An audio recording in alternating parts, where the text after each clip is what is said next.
Okay, testing. One, two, three. Testing. I haven't received the player list yet. Go ahead and upload it when you're ready. All right, buddy. Relax. All good. Just let me know when you're ready. Okay, and we're live. Welcome to the Award Daily Drive Golf Show. I'm joined with Alex Wenger here. And today we're going to look at the MyGolfLife Open, kicking off tomorrow, January 30th until February 2nd. It's the second of 4 co-sanctioned events with the Sunshine Tour to kickstart the 2025 Road to Mallorca.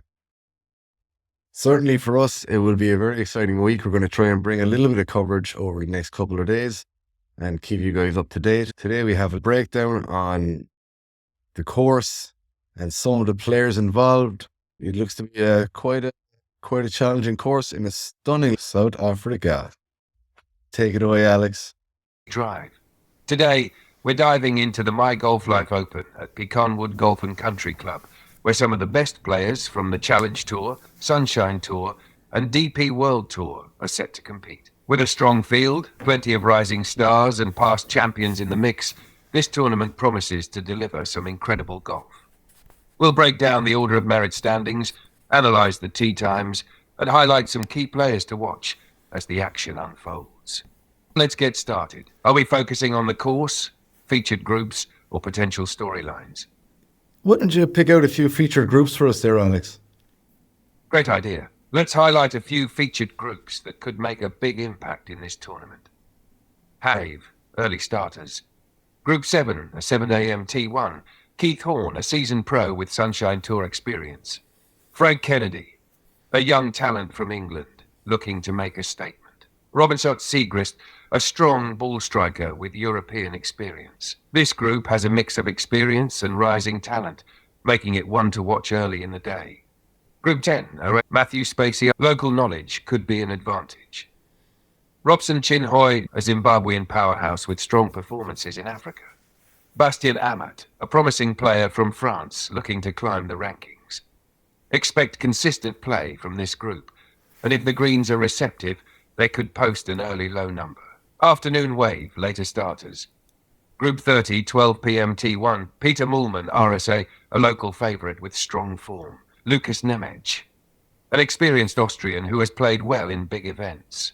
Craig Ross, a Scotsman with an aggressive game that could thrive at Pecanwood.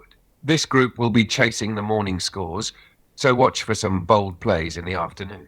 Group 43, 12, Daniel van Tonder, the Order of Merit leader and a proven winner. Illyrian Zali, a talented international player eager to make an impact.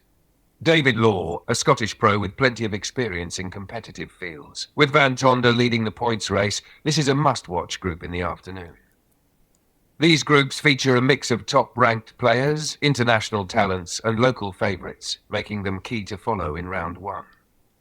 What do you think?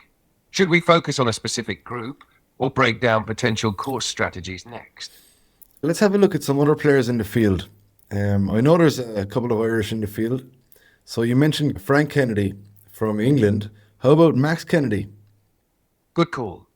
Max Kennedy is in the field, and he's definitely one to watch. The Irishman comes from the Royal Dublin Golf Club and secured his spot through Category 9, players who make the 72-hole cut, but finished outside the top 20 in the DP World Tour qualifying school final stage.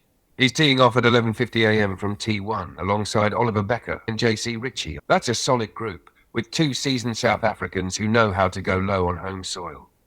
Kennedy will be looking to make his mark early in the season, and with his steady game and good iron play, he could be a dark horse for a strong finish. Since we're on the Irish players, Liam Nolan is another name to watch. He's off at 12:40 p.m. from T1, playing with Gene Hugo and Trevor Fisher-Gino. Nolan is in great form after finishing second in the Order of Merit after week 1, so he's coming into this with confidence.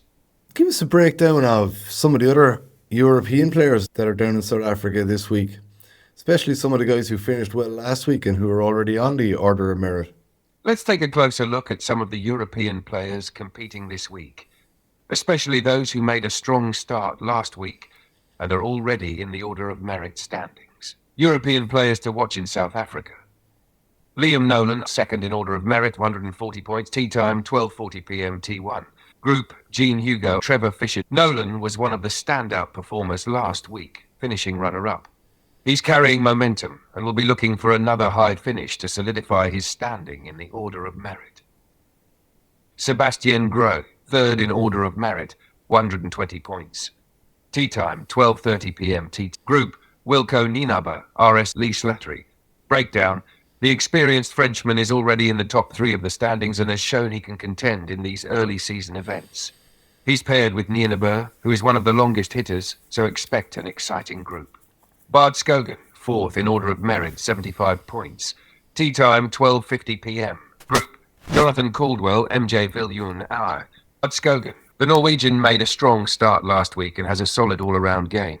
If he can build on that momentum, he'll be one to watch near the top of the leaderboard. If he can keep pace, he's got a great chance to climb higher in the standings.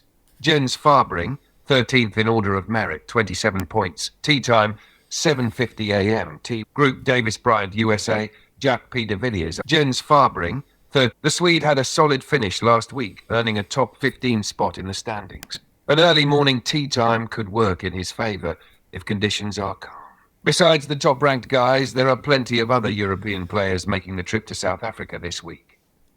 Some notable names: Frank Kennedy, 7:30 a.m. T1.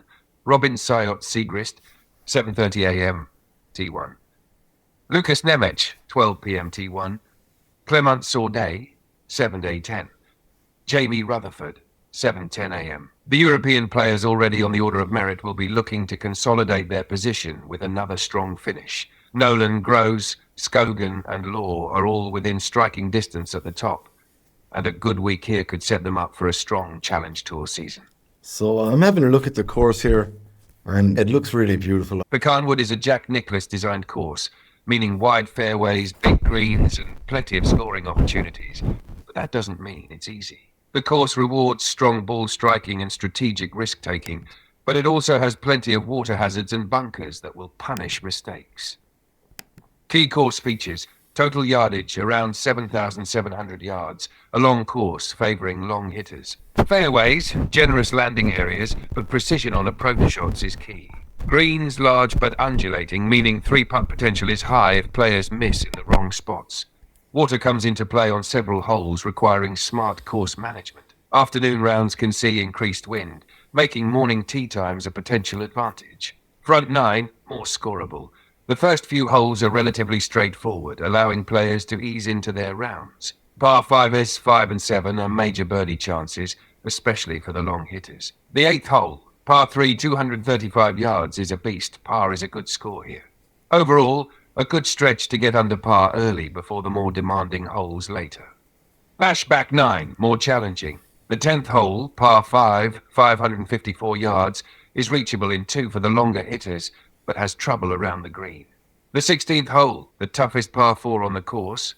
Hole 16 at Pecanwood is a long par 4, 483 yards, that could be a real momentum shifter late in the round. It's not the longest hole on the course, but it plays tougher than it looks due to its narrow landing area, potential crosswinds, and demanding approach. A good drive is essential. Players need to find the fairway to have a reasonable shot at the green. Long hitters may try to shape a slight fade to take advantage of the fairway contour. Players who miss left could be in trouble with thick rough or even blocked out. The best miss is short. Anything long brings trouble into play. Players who land in the wrong section of the green could be left with a near impossible 2. If the wind picks up in the afternoon, this hole could play close to 500 yards effectively. Any wayward approach shot can leave players scrambling to save par. Who does this hole favour? Strong drivers, players who are long and accurate off the tee, like Wilco Nienaber, Daniel van Tonder and Sebastien Gros, will have the best chances to hit the green in regulation. Elite long iron players, guys like David Law and Liam Nolan, will need to dial in their approach shots to stay in contention. Closing out the round, holes 17 and 18.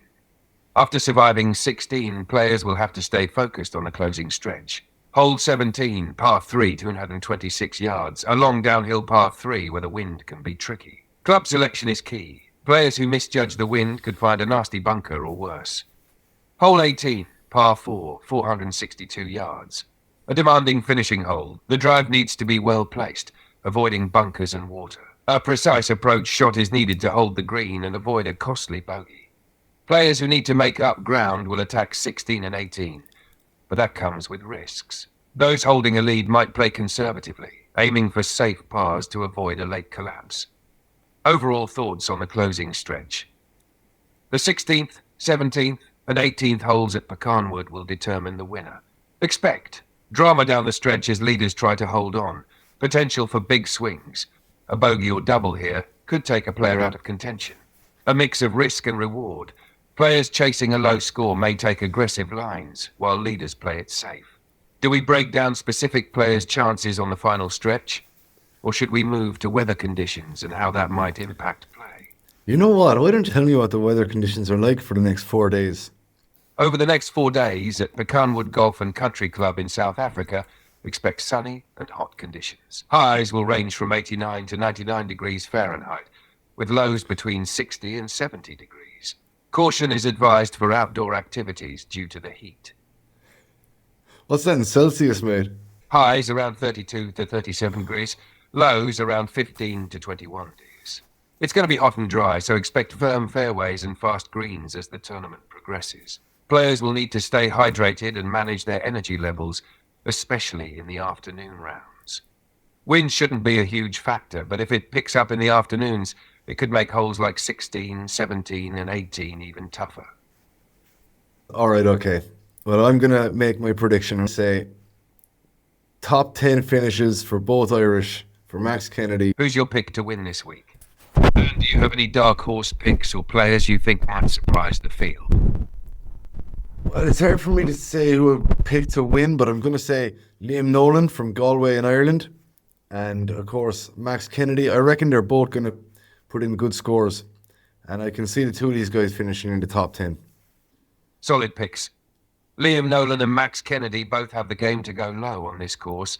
And with their momentum coming in, they could definitely push for a top finish. Liam Nolan, he's already second in the order of merit, showing great early season form. His iron play and consistency make him a strong contender. Max Kennedy, he's got a steady, well-rounded game, and if he gets a hot putter, he could surprise some of the bigger names. If conditions stay firm and fast, their precision on approach shots will be a huge advantage. Would you like to lock them in for a top 10 finish, or are you thinking even bigger, a potential win? And do you have a third wildcard pick for a potential sleeper? Go on, let me have a go. So I'm going to go for Craig Ross. Yeah. Craig Ross from Scotland could be a great wildcard pick this week. Why Craig Ross? Solid ball striker. He's got the game to handle Pecanwood's long par fours. Aggressive mindset. He's not afraid to attack the pins, which could pay off if the greens stay receptive early in the tournament. Late tee time advantage. He goes out at 12 p.m. from T1, meaning he can see the early scores and adjust his strategy accordingly. So you've got Liam Nolan, Max Kennedy, and Craig Ross in your top picks. If one of them wins, you're going to look like a genius. Do you think any of them will challenge for the win, or are you backing them for a top 10 finish? No, I don't gamble myself, Alex, as you know. Why don't you make some picks, though? You're a gambling man, right? I'll throw in some AI-powered picks. No gambling involved, just a bit of strategic analysis. My top pick to win, Daniel van Tonder, are the Order of Merit Leader proven winner in South Africa. He's already in form and knows how to handle these conditions. If he keeps his driver and iron sharp, he'll be hard to stop. Top 10 contenders. Liam Nolan, agree with you here. He's in great form and could push for a podium finish. Wilco Nienaber, biggest hitter in the field. If he can keep it in play, he'll be tough to beat. Sebastian Groh, good iron play, strong early season form. If the putter gets hot, he could be in contention. Craig Ross, your wildcard pick. I like it. He's aggressive and fearless, which suits this course. Wildcard pick Bart Skogan, great all-around game, and he finished top 5 last week. If he stays steady, he could surprise everyone. So that's Van Tonder for the win, Nolan, Nienaber, Gross, and Ross for top 10, and Skogan as my sleeper pick. What do you think? Any of these names stand out, Or do you reckon I've lost the plot?